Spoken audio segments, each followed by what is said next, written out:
समुद्र मंथन की कहानी में एक गहरा रहस्य छिपा है जो हमें ब्रह्मांड के निर्माण और जीवन के अर्थ के बारे में बताता है। यह कहानी वाल्मीकि रामायण के सुंदरकांड में वर्णित है, जहां भगवान विष्णु ने समुद्र मंथन के दौरान अमृत का पान करने के लिए एक मोहिनी अवतार लिया था।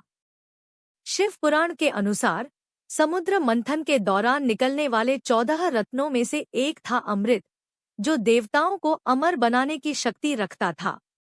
इस कहानी के पीछे एक गहरा दर्शन है जो हमें जीवन के चक्र और समय के प्रवाह के बारे में बताता है।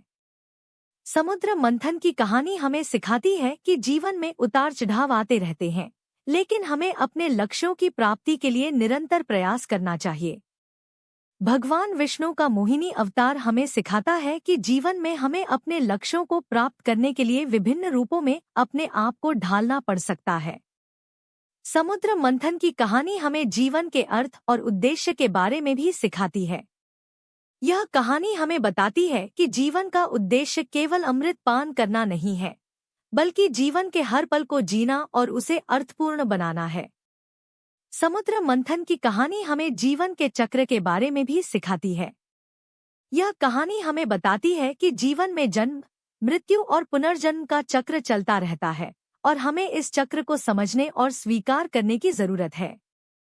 समुद्र मंथन की कहानी हमें जीवन के समय के प्रवाह के बारे में भी सिखाती है। यह कहानी हमें बताती है कि समय का प्रवाह निरंतर है और हमें इस प्रवाह के साथ तालमेल बिठाने की जरूरत है।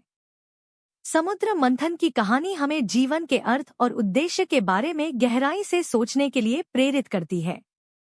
यह कहानी हमें सिखाती है कि जीवन का उद्देश्य केवल अपने लक्ष्यों को प्राप्त करना नहीं है, बल्कि जीवन के हर पल को जीना और उसे अर्थपूर्ण बनाना है।